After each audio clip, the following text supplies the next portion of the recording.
Think about things like, what's our process like? What was the follow-up like?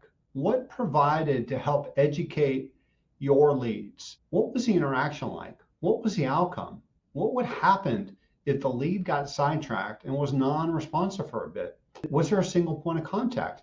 These are all really important questions to ask, especially if you want to convert leads. Hey, it's Todd with Pacific Residential Partners and Keeping It Real. So remember, if you want hype, fiction, industry chatter, this is definitely the wrong place. We discuss real things that matter in real estate, mortgage, and technology. Let's talk about your sales process and your customer experience. So we all work with leads. In some cases, we chase leads. In other cases, we're the lead as consumers. So let's consider the experience for our leads. So here's some of my feedback as being a consumer or a lead. Really, 90% of the time, the process just sucks. I had a recent example with a technology vendor that I currently work with. So I'm already a subscriber to their services. I'm already paying for their service. I wanted to buy more of their service. I reached out to the sales team. I continue to reach out.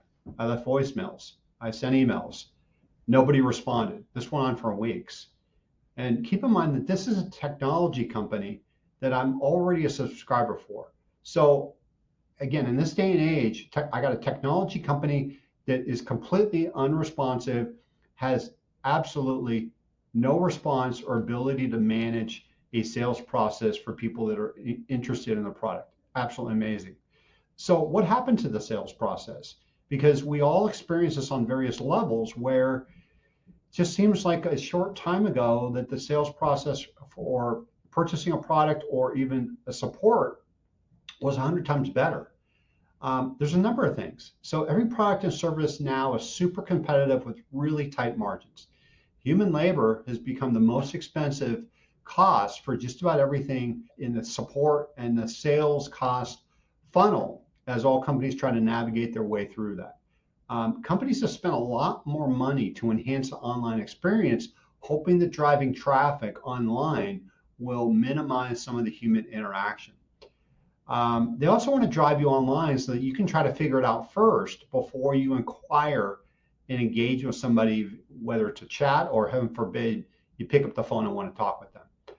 And the other thing too is labor is outsourced, and that we've seen that done really well, and we've seen it done really poorly. But that is another breakdown of the entire sales process.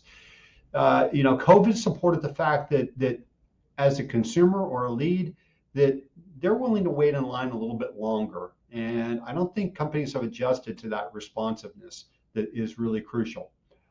AI is being used as human interaction. This is a whole separate topic, but I think we'd agree in most cases, artificial intelligence muddies the process as well, especially when you're trying to engage in sales activities. So in some cases, the sales process is great, but the support level sucks. And this disparity really creates an overall poor process as well as you continue to service your client after they've considered purchasing your product. So overall, the level of customer service, the sales process, and support has really evolved into a diminished role and really a separate cost for all companies as they try to minimize these costs. So assuming that you agree with the sales process today, believe it or not, this creates an advantage for most of us to provide a better sales process when most of the others fail. All right, so let's reflect on our businesses and how this can be an advantage. So what happens in your sales process when a lead first becomes interested? Did they get a bunch of messages, emails, artificial intelligence that's maybe impersonalized, irrelevant, and ignores the current stage of their journey? Or did they get something that's actually relevant to their journey? Maybe a quick introduction call specific to their stage in the process, or maybe how you can actually assist them when the time is right for them. If you use AI, is it working effectively? I believe AI is a lot less relevant right now, as many can figure it out, and it's so prevalent in most sales processes. Do you use it to attract leads at the right moment to quickly become engaged in discussions, or do you use it only in specific parts of your sales process? Or do you let it run with all leads, allowing it to continue the conversations without understanding that the longer it runs, it moves to a place that becomes very evident that it is not human interaction and is actually an automated part of your entire sales process. Are you accessible as a single point of contact directly through a single phone number or text? We all hate phone trees and we hate being dumped or rerouted to other departments, but do some of those similarities resemble your sales process when someone's trying to contact you? Another important question is, do you answer your phone? We spend so much time and energy and effort in making our phones ring, which is an opportunity for us. However, we're so petrified of spam callers that we don't answer our phones. That's a complete missed opportunity. So when we actually uncover specific details and unique circumstances, do we offer validation for the reason, their goals, or their timing, or do we try to fit them into a specific sales process with steps in our timeline? All right, so here's the bottom line, and I need to do this myself more often, is really re-examine your sales process from the lead's perspective.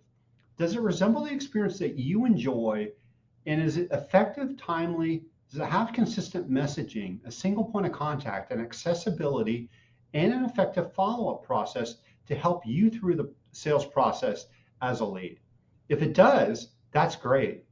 You will continue to be successful, and you are clearly an outlier, as 80% of the competition does not do this. If not, your process needs some improvement, and it may resemble the process we despise as consumer leads and buyers. So I hope this helped.